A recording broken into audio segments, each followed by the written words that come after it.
Hello বন্ধুরা, আমার everyday cooking 123 চ্যানেলে স্বাগত জানিয়ে আপনাদের সাথে শেয়ার করব দুর্দান্ত স্বাদের মজার একটি রেসিপি।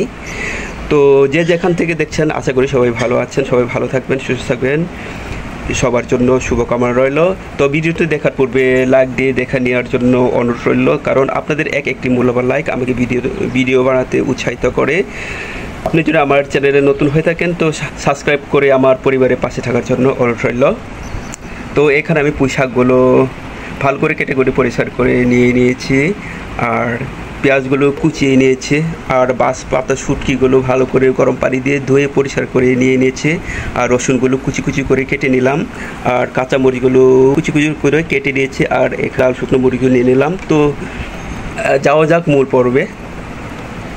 পাতিলটা চূড়ায় বসিয়ে দিয়েছি, পাতিল প্রায় গরম হয়ে আসছে, এরপর তেল যোগ করে নিতে হবে।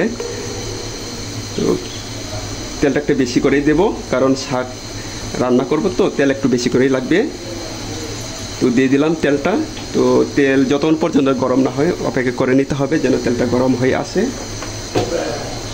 তো তেল গরম করে নিচ্ছি, এরপরে যে শুকনো মরিচগুলো হালকা করে ভেজে নেব।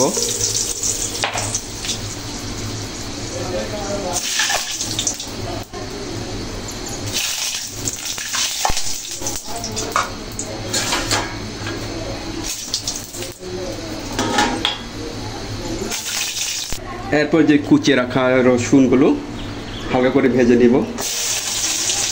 এরপরে যে পেঁয়াজ,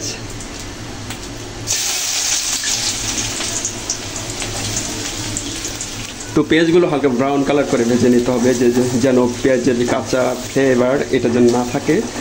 তো পেঁয়াজ আর রসুনগুলো হালকা ব্রাউন কালার করে ভেজে নিচ্ছি, দেখো একদম। এরপর দিয়ে দেবো স্বাদ মতো লবণ। তো চাইলে আপনি ভারী বা কমই নিতে পারেন, তো আমার স্বাদ মতো করে লবণ দিয়ে দিচ্ছি, আর যদি না হয় পরেও দেওয়া যাবে। এরপর দিয়ে দিচ্ছি কাঁচামরিচ। চাইলে আপনি কাঁচামরিচ করে লম্বালম্বি করে কিন্তু কেটে নিতে পারেন।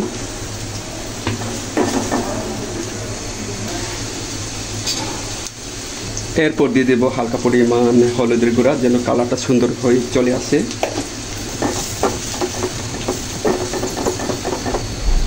পাতায় যে শুটকি এটাও দিয়ে দেব।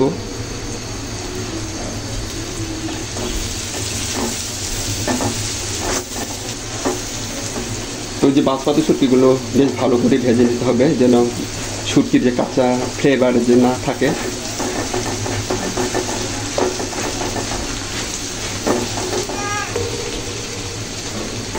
তো শুটকি থেকে যে কাঁটাগুলো উঠে নেব, যে কাঁটাগুলো উঠে নিচ্ছি, দেখো কাঁটাগুলো উঠে নিচ্ছে। এরপর দিয়ে দেবো যে পুঁই শাক।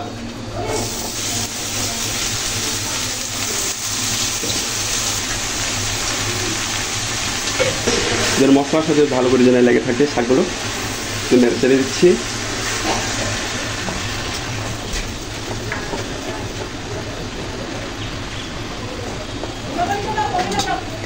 এরপর কিছু সময়ের জন্য ঢাকনা দিয়ে এদিকে রাখছি।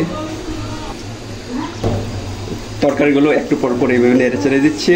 5 থেকে 10 মিনিট সময় নিয়ে রান্না করে নেব। তো শাক থেকে অনেকগুলো পানি ঝরে আসছে, দেখো একদম।